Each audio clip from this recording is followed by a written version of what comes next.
Welcome back to Outcast Consulting, where we continue to talk about some common pitfalls that new leaders might run into. Again, this is Michael Reese, Principal Consultant with Outcast Consulting.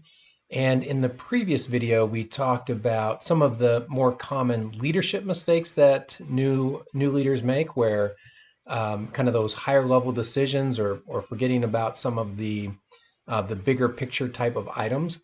And in this video, we're going to talk more about some of the common management pitfalls that you need to look out for and need to avoid. So welcome back, and let's go ahead and jump in. So in talking about some of the more common mistakes that you make as a leader that are more kind of on the management, the one-on-one leading your team, I'm going to talk about four of those. First of all, forgetting to delegate or not delegating appropriately, not having effective one-on-ones, trying to be both a manager and a coworker, and not keeping your team appropriately informed. So let's talk about those one at a time and some of the challenges with those and some of the solutions that we might be able to think of that will help so that we don't have these or run into these pitfalls. So the first of those, actually, you know what? I'm going to skip to the second one because I think in my mind, this one is probably the most important. And if you can really fix one-on-ones, it's going to it will fix some of the other challenges that you're having as well. So a very common problem though for new leaders is that they don't have effective one-on-ones, or more commonly, they don't have one-on-ones with their team members at all. And I've met with the most senior levels of leaders, and it's amazing to me how often even senior leaders don't have really good one-on-ones with their teams. I think there's this perception that once a leader has gotten to a certain point that they don't need that same level of interaction with their manager. I remember one time meeting with a particular senior director, and he was concerned about all the turnover on his team. Really significant turnover in the last year. He had a fairly small team, but he had turned the team over, I think the entire team, about 100% turnover in the last year. And he was looking for some answers, and I asked him about his one-on-ones, how they were going. He said, "Well, we don't really do one-on-ones. We just, I check in. I walk around the office and I check in with him, so I don't really need to do formal one-on-ones." In my experience, one-on-ones is one of the best ways to reduce or eliminate turnover. So just an example, though, that even the most senior leaders sometimes neglect having really good one-on-ones. So just looking at some of the impact of not having those one-on-ones is that you're going to be disconnected from your staff so that you don't know what their challenges really are. You don't have a formal sit-down one-on-one time where you can understand the challenges that they're going through and also hear about the successes that they're having.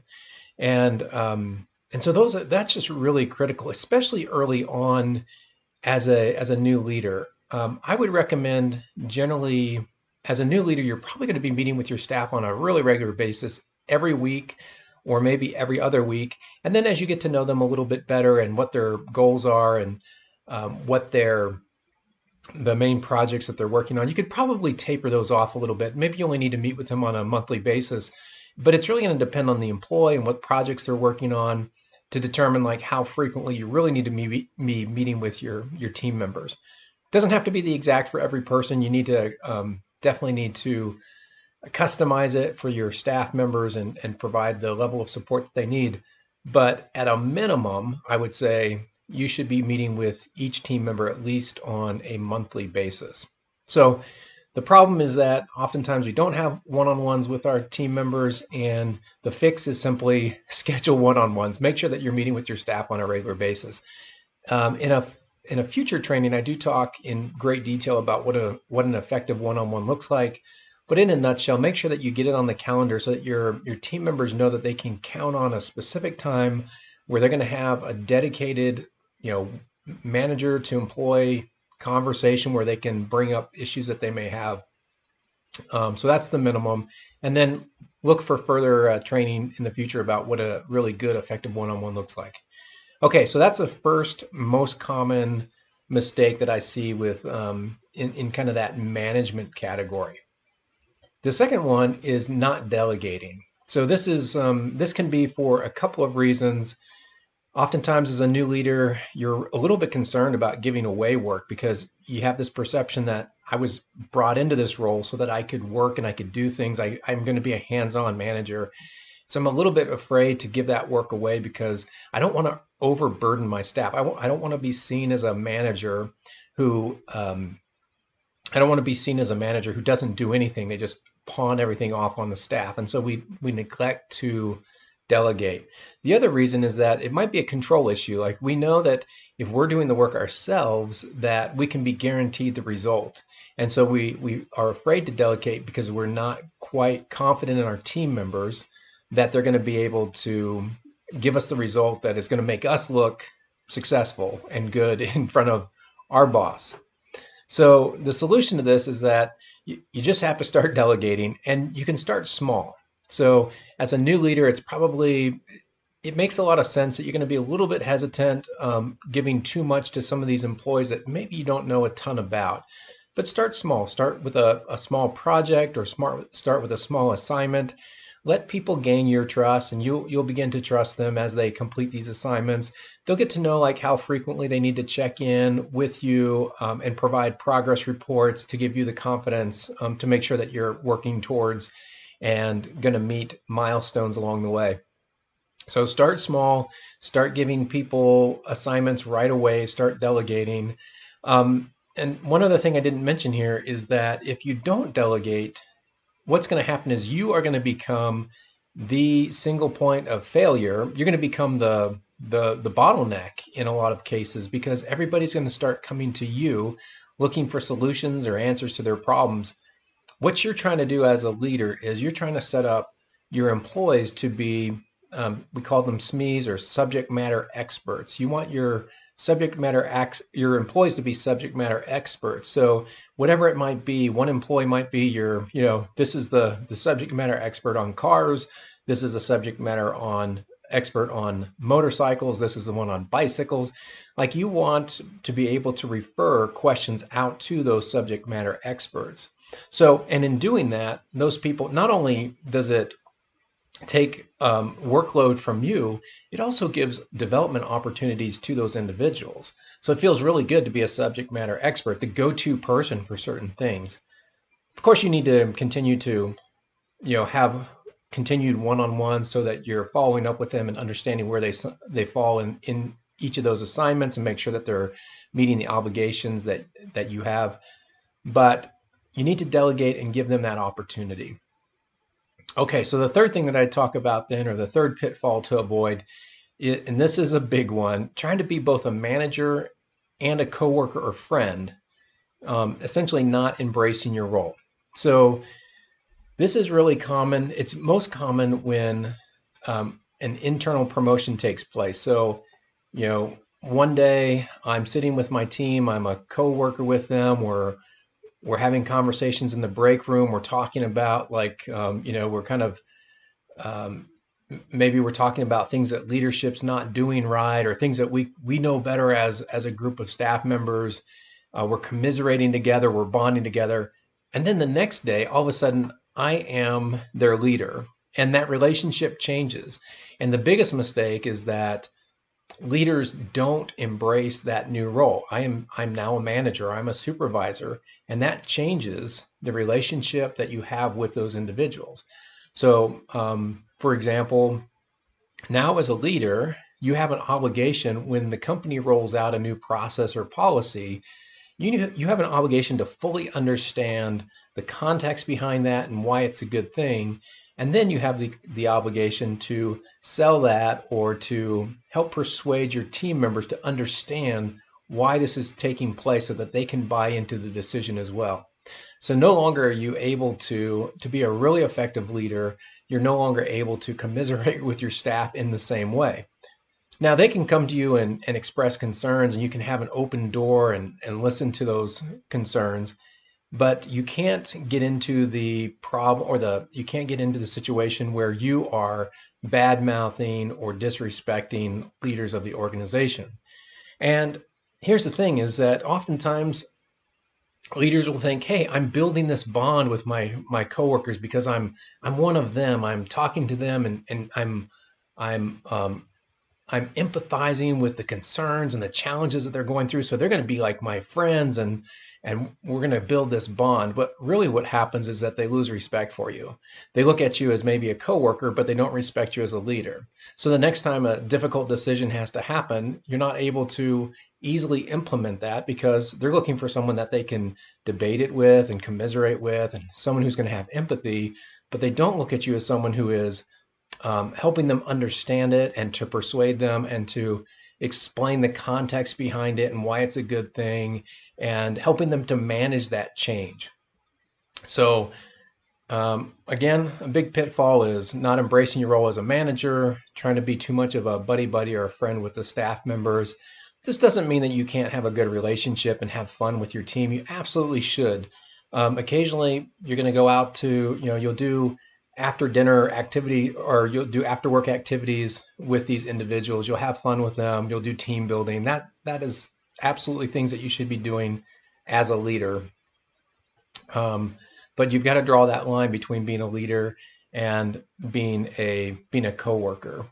So I remember I used to have one manager, and her rule was when the drinks came out, she was out. And I think that's probably a pretty good rule. So she would go, maybe go and have appetizers or drinks or non-alcoholic drinks is what she would do. But as soon as like the liquor came out and the employees started going kind of a little bit having more fun than you would at work, that's when she would sort of check out, and she would let the team continue to do what they do as coworkers and have fun, but she would check out at that point. Okay, last but not least, one of the management pitfalls is not keeping your team informed. So this is a really big one. In fact, I did a post recently on LinkedIn, and it got a lot of popular votes or a lot of views. And the post was about one of the most common complaints I would hear from team members is they would say something along the lines of, "Man, it sure would be nice if management would tell us what's going on." And what's interesting about this is at the same time that I'm getting this feedback from employees that's saying, "Man, we just don't know what's going on. Leaders aren't being transparent with us, or they're not communicating with us." At the same time that that's happening, I'm sitting in other leadership meetings where leaders are saying things like, "Man, you know what? We just couldn't be any more clear or any more transparent with staff. If they don't get it by now, they're never going to get it." So I just thought it was that dynamic is really funny. We think as managers sometimes that we are communicating and over communicating, and yet the staff are not getting the message.